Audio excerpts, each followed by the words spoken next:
Hola, en este video vamos a resolver un ejercicio parecido al ejercicio 16 de la práctica 5 para la materia matemática con el código 51 del CBC. Veamos el enunciado. Nos dicen hallar el dominio, los intervalos de crecimiento y de decrecimiento, los máximos y los mínimos locales de. Y nos dan una primera función. En este video vamos a analizar dos funciones distintas. Comencemos con el dominio de esta función. Como esta función es el producto de dos funciones, una cuadrática y una exponencial, y ninguna tiene restricción, entonces el dominio son todos los reales. ¿Sí? Las cosas a considerar es que x cuadrado no tiene restricción, e a la menos 2x no tiene restricción, y multiplicar tampoco. Si fuera una división, ahí tendríamos que mirarlo con más cuidado. Muy bien. En el caso de los intervalos de crecimiento y de decrecimiento, de los máximos y los mínimos, vamos a tener que estudiar la derivada. Un comentario es que en el caso de este ejercicio nos piden los máximos y los mínimos locales. A veces en vez de la palabra local aparece la palabra relativos y significa exactamente lo mismo. En nuestro curso no vamos a estudiar la diferencia entre máximos y mínimos locales o absolutos, que sería el caso donde es diferente. Así que vamos a analizar la derivada de la función. Como este es un producto, vamos a arrancar derivando con la regla del producto, o sea, la derivada del primero por el segundo sin derivar, más el primero sin derivar por la derivada de la exponencial, que la derivada de la exponencial es lo mismo multiplicado por la derivada del exponente. Esta función, esta derivada, está escrita como una suma de dos términos. Como en cada término aparece la exponencial, siempre es conveniente factorizarla, o sea, sacar la exponencial factor común. Si al primer término le saco la exponencial, queda el 2x, y si al segundo término le saco la exponencial, queda la x al cuadrado multiplicando por el menos 2. Esta cuentita se puede hacer x cuadrado por menos 2, es menos 2x cuadrado, ¿no? Pues, digo, por si necesitan tenerlo. Entonces, analicemos los puntos críticos de esta función, que serán los candidatos a máximos y mínimos. Los puntos críticos salen de dos caminos. Uno es donde no exista la derivada, y la otra es donde la derivada se anula. Que no exista la derivada equivale a buscar el dominio de la función derivada. En este caso, el dominio también son todos los reales, porque la función derivada vuelve a ser el producto de una función exponencial por otra función que es cuadrática. Entonces, por las mismas razones que antes, este recuadro, resulta que el dominio son todos los reales. Entonces no tenemos puntos críticos por este lado, porque no hay ningún lado, no hay ningún valor donde no exista la derivada. La derivada existe siempre, el dominio son todos los reales. O sea, siempre se puede derivar. Entonces no hay ningún punto donde no exista la derivada. Así que no tengo puntos críticos por el camino de arriba. Vamos con el camino de abajo, donde la derivada se anula. Tomamos la fórmula de la derivada y la igualamos a 0. Como es un producto de dos funciones, cada uno podría ser 0, pero en realidad el primero es una exponencial. Y las exponenciales son siempre positivas, siempre mayores a 0. No importa qué valor tome el exponente, e es un número positivo, elevado a cualquier exponente va a seguir siendo positivo. Así que si este producto da como resultado 0, es porque el corchete es el que tiene que valer 0. El primer factor nunca se va a anular. Entonces planteamos el corchete igualado a 0, hacemos la cuentita que dije antes, x cuadrado positivo por menos 2 es menos 2x cuadrado, y esto es una función cuadrática, así que le buscamos las raíces ya sea factorizando, o con la fórmula resolvente, o con la estrategia que quieran usar. En este caso las raíces son 0 y 1. Y estos dos valores, como están en el dominio de la función que estoy señalando aquí, son puntos críticos de la función original. O sea, estos dos son candidatos a extremos, a máximos o a mínimos. No sé si van a ser los dos, si alguno sí y el otro no, si ninguno, ni cuál va a ser máximo ni cuál va a ser mínimo. Para eso lo que vamos a hacer es una tabla. Entonces, vamos a seguir en la siguiente hoja. Acá copié el resultado de la fórmula de la función, la derivada y los puntos críticos que obtuvimos. Siempre consideremos el dominio de la función. Eso, aunque no lo tengas, siempre tenerlo en cuenta, aunque no te lo hayas llevado, es súper importante porque uno arranca dibujando la recta y en la recta considerando el dominio. Como el dominio son todos los reales, voy a considerar toda la recta. Y así marcamos los puntos críticos, el 0 y el 1, ¿no? En el orden que corresponda. Esto hace que la recta haya quedado partido en 3 intervalos para analizar. Vamos a usar el teorema de Bolzano, pero en la derivada. Entonces armamos una tabla, que yo acá la tengo ya preparada, que tiene los puntos críticos, la columna del 0 y el 1. Los intervalos que quedan entre los puntos críticos. Y lo que vamos a hacer es completar primero el renglón de la derivada y después el renglón de la función. Para el renglón de la derivada vamos a tener que calcular f' en este intervalo. Entonces vamos a hacer los cálculos auxiliares. F', por ejemplo, en -1. Es un valor posible para el primer intervalo. Para el segundo intervalo podría ser f' de un medio es 0,5, ¿no? Está entre 0 y 1. Y para el último intervalo, por ejemplo, f' en 3. Tomamos la fórmula de f' y vamos reemplazando por los distintos valores que elegimos. Veamos el primer caso. Reemplazamos por -1 en la x, en esta x y en esta otra x, ¿no? Todas las x reemplazadas por -1. Y hacemos las cuentas. El primer factor ya dijimos que es positivo, así que ni me preocupo por hacer la cuenta. Sé que esto va a tener signo más. Lo que me preocupa es el corchete. Ahí sí hay que hacer la cuenta, ¿sí? Hacer 2 por -1 y después sumarle -1 al cuadrado por -2. En este caso esa cuenta da -4, o sea que da negativo. O sea, el primer término es positivo, el primer factor es positivo, el segundo es negativo, es más por menos es menos. O sea que este primer recuadrito me da negativo. ¿Sí? Es un intervalo donde la derivada es negativa. Vamos a este otro que está acá, ¿sí? La derivada en el intervalo 0, 1. Entonces para eso habíamos elegido f' en un medio. Tomamos la función f', reemplazamos por un medio. Cuando reemplazamos por un medio, otra vez, el primer factor siempre es positivo. Este ni hago la cuenta, no me preocupo por cuánto da, seguro que va a dar algo positivo. Lo que me preocupa es el corchete, ahí sí tenés que hacer la cuenta y fijarte cuánto da. En este caso, bueno, yo no hice las cuentas, pero no las escribí, digo, pero sí las hice y da positivo. Entonces tengo más por más. Más por más da más. Entonces este otro intervalo es de positividad. Para la derivada. Bueno, me queda el último, que es el de f' de 3, reemplazamos todo por 3 y hacemos las cuentas. Ya dijimos 20 veces, lo decimos una vez más, las exponenciales son positivas, así que solo miramos el corchete. En este caso, cuando uno hace esta cuenta, 2 por 3 es 6, 3 al cuadrado es 9, por menos 2 es menos 18, o sea, 6 más menos 18 es menos 12, da negativo. O sea que tengo más por menos, y esa cuenta da menos. O sea que el último intervalo es de negatividad. Para completar los renglones que quedaron acá, las casillas, perdón, que sería f' en 0, podés reemplazar o podés recordar que los dos puntos críticos que encontramos salían de los ceros de la derivada, así que ahí te va a dar 0 y en este otro también te va a dar 0. Por último, completamos el renglón de f. Decimos que la f tiene derivada negativa, o sea que decrece en el primer intervalo. Donde la derivada es positiva, la función crece. Y en el último, decrece. Con esta forma, si la función decrece y luego crece, en este punto de acá está alcanzando un mínimo. Análogamente, si la función crece y luego decrece, en el 1 está alcanzando un máximo. Según cómo queden las flechas, uno dice si es un mínimo o es un máximo.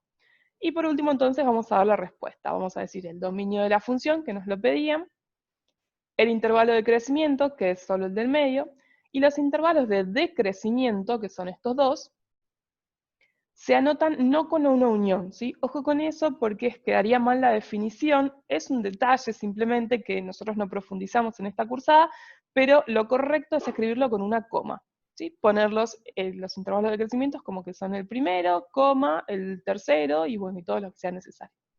Por último, nos hablaban de los extremos, así que vamos a decir que f alcanza su máximo cuando la x vale 1, y alcanza su mínimo cuando la x vale 0. Bien, con esto tendríamos terminado el primer ejercicio. Veamos un segundo ejemplo donde la función que aparece es logarítmica. En realidad es de la familia de las logarítmicas, porque es una combinación de varias funciones. Podemos observar en esta función que es una división de una logarítmica sobre una lineal. La de arriba está escrita de esta forma, que yo ya la describo de esta otra, o sea, entendiendo que el cuadrado que afecta al logaritmo es una manera resumida de escribir esto otra cosa, el logaritmo de x todo elevado al cuadrado. La escritura del cuadrado chiquito acá arriba lo que hace es ahorrar los corchetes. Si uno no quiere escribir los corchetes, lo puede escribir de esta forma. Pero bueno, en este caso yo elegí esta otra, así queda recontra claro cuál es la situación. Bien, arranquemos por el dominio de la función. Para el dominio, lo que vamos a hacer es considerar que en la división no podés dividir por 0, así que el de abajo, la x, no puede ser 0.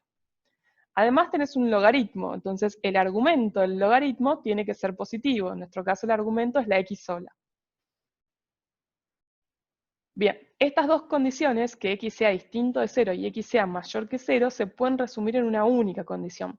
Porque observen que esta segunda condición ya abarca a la primera. Si la x es mayor a 0, necesariamente es distinta de 0. Entonces, estas dos se pueden resumir en la segunda simplemente. Y los x mayores a 0 son los que van de 0 a más infinito. Así que ese es el dominio de la función f. Muy bien, pasemos entonces a los intervalos de crecimiento y decrecimiento máximos y mínimos. Otra vez, crecimiento y extremos se asocia con la derivada de la función. Entonces calculemos la derivada. Veamos que esta función es la división de dos funciones. Entonces vamos a usar la regla de la división. La regla de la división dice, derivarla de arriba. Cuando tengo que derivar la función de arriba, a su vez veo que es una composición de funciones. Una función, el logaritmo, adentro de otra, que es el cuadrado. Entonces uso la regla de la cadena. La regla de la cadena dice derivarla de afuera, derivas el cuadrado, lo bajás, y te va a quedar 2 por el logaritmo de x a la 1, que ni lo escribo, y después hay que multiplicar por la derivada de lo de adentro, 1 sobre x, la derivada del logaritmo. Todo esto que escribí es la derivada de lo de arriba, simplemente. La regla de la división sigue, la derivada del de arriba, esto, por el de abajo sin derivar, por x, menos el de arriba sin derivar, tal cual lo copio, por la derivada del de abajo, la derivada del de abajo es 1, y todo dividido, el de abajo al cuadrado. Bien, esa es la regla de dividir, perdón, de la derivada de la división. Nosotros tenemos esta fórmula como resultado que trataremos de simplificar un poco. Lo primero que podemos observar es que en el numerador hay dos términos. En el primer término se pueden hacer algunas cuentas, como por ejemplo simplificar las x que multiplica con la que divide. Así que vamos a aprovechar y deshacernos de esa x. Los unos que quedaron acá multiplicando ni cortan ni pinchan, no hacen nada. Entonces la derivada la vamos a poder reescribir sacando esos unos y estas x que se tacharon. Además, como quedó una resta de dos expresiones, y en las dos expresiones aparece el logaritmo de x, acá aparece multiplicado por 2, y acá aparece multiplicado por sí mismo, ¿no? Porque está elevado al cuadrado. Entonces lo que voy a hacer es factorizar. Sacar factor común el logaritmo de x que aparece en los dos lados. Entonces saco, abajo lo dejo todo igual. Y arriba saco el logaritmo de x. Entonces me va a quedar entre corchetes. En el primer término, saqué el logaritmo, me quedó el 2 y el 1, que 2 por 1 es 2. Y en el segundo término, como hay un logaritmo al cuadrado, yo saco 1 fuera del paréntesis, me queda el otro multiplicado por 1, que no hace nada, es un logaritmo de x. Así que esta es la mejor escritura que tenemos de la derivada. Bien, ahora tenemos que buscar los puntos críticos. Entonces lo que vamos a hacer es armar la tablita. Para eso voy a seguir en otra hoja donde me voy a copiar la función y la fórmula de la derivada. Y entonces arrancamos con la búsqueda de los puntos críticos. Los puntos críticos, ya dijimos, salen de dos caminos, de donde no existe la derivada o donde la derivada se anula. Donde no existe la derivada es donde el dominio tenga problemas. Entonces calculamos el dominio de esta función. Esta función es una división, así que el denominador no puede ser 0, y además hay logaritmos, o sea que lo que está dentro de este logaritmo tiene que ser positivo, y lo que está dentro de este logaritmo también, pero como es la misma x, con ponerlo una vez alcanza. Estas dos expresiones otra vez se pueden resumir en una única expresión. Fíjense que si la x es mayor a 0, cuando la elevas al cuadrado nunca te va a dar 0, o sea, esta otra se va a cumplir siempre, ¿no? X al cuadrado vale 0 solo si la x vale 0. Y la x nunca vale 0, porque esta expresión pide que sea mayor a 0. Entonces estas dos expresiones se pueden resumir en x mayor a 0. Y entonces tenemos como antes, el dominio de la derivada es de 0 a más infinito. El dominio de la derivada en este caso coincide con el dominio de la función. Si recuerdan, el dominio de f era exactamente el mismo. Entonces, tampoco tenemos puntos críticos porque coinciden los dominios.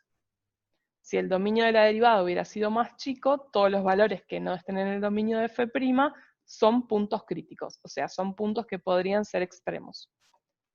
Bien, vamos a seguir entonces el otro camino, porque por el primer camino no encontramos puntos críticos. El camino de la derivada igualada a 0. Tomamos la fórmula de la derivada y la igualamos a 0. Como es una división, tomamos el que está dividiendo, lo pasamos multiplicando. 0 por x al cuadrado, 0. O sea que me queda solamente la parte de arriba igualada a 0. Y ahora esto es un producto cuyo resultado es 0. En el ejemplo anterior que habíamos visto, acá teníamos una exponencial y decíamos que siempre era positiva. Pero en este caso, el primer factor no es una exponencial, es una función logarítmica. Y las logarítmicas a veces son negativas. Entonces tenemos un producto cuyo resultado es 0, podemos decir que el primero es 0 o el segundo es 0. O sea, logaritmo de x puede ser 0 o el corchete podría ser 0. Cualquiera de ellas. En la exponencial no hacía falta, pero en las logarítmicas sí. Pasamos el logaritmo en el primer caso para el otro lado, el logaritmo pasa como exponencial, el valor que teníamos queda como el exponente, e elevado a la 0 da 1. Ahí tenemos una primera solución de esta ecuación. Vamos con la segunda ecuación. El logaritmo que está restando lo vamos a pasar sumando para el otro lado.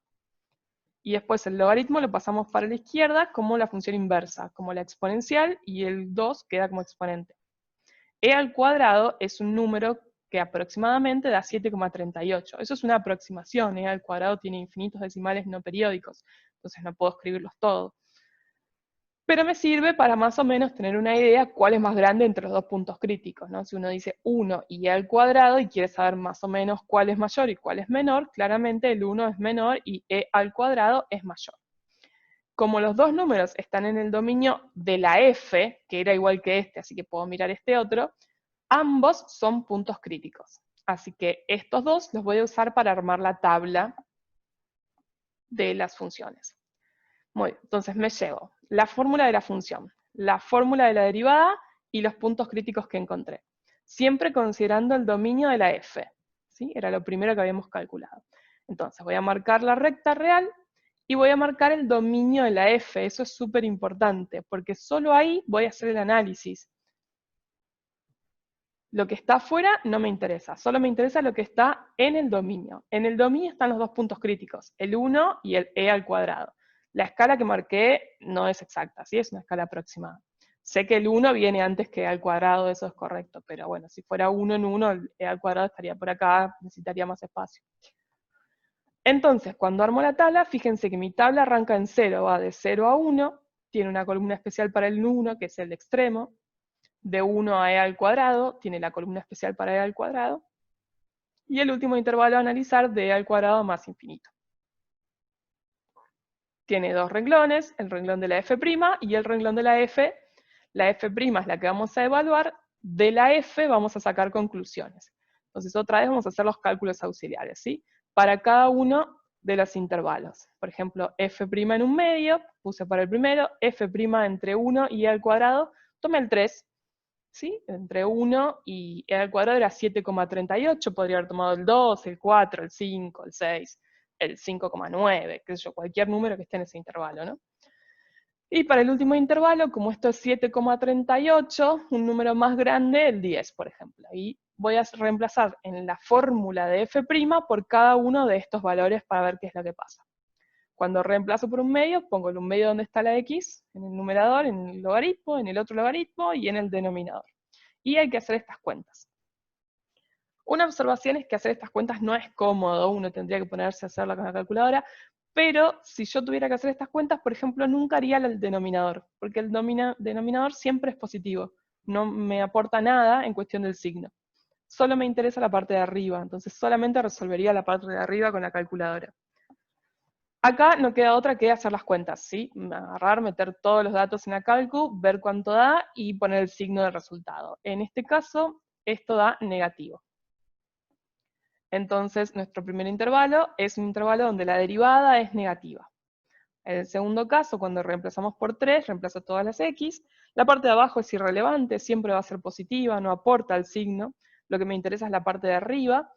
Cuando hagan la cuenta, logaritmo de 3 por 2 menos logaritmo de 3 les va a quedar positivo este. Así que este otro queda positivo. Bien, y el último, reemplazamos por 10. En la fórmula de la derivada, haces toda la cuenta y en este caso la cuenta te queda negativa. Así que el último intervalo es de negatividad. Otra vez, en el 1 y el e cuadrado vamos a completar con ceros porque estos dos puntos salieron del segundo camino. ¿Sí? Y entonces decimos de la f, donde es negativa, la función decrece, donde es positiva, la función crece y acá vuelve a decrecer. Con este dibujo nos queda que tiene un mínimo en el 1 y un máximo en e cuadrado. Así que vamos a dar las respuestas. Vamos a decir, el dominio de la f es de 0 a más infinito, el intervalo de crecimiento es de 1 a e cuadrado, el del medio, y fíjense que el de decrecimiento otra vez son 2 y les ponemos con coma. Volvemos a aclarar que f alcanza el máximo en e cuadrado y alcanza el mínimo en 1. Y esa sería la respuesta final del ejercicio. Bueno, espero que les haya ayudado. En cualquier duda, como siempre, pueden hacerla en el foro. Nos vemos en el próximo video. Adiós.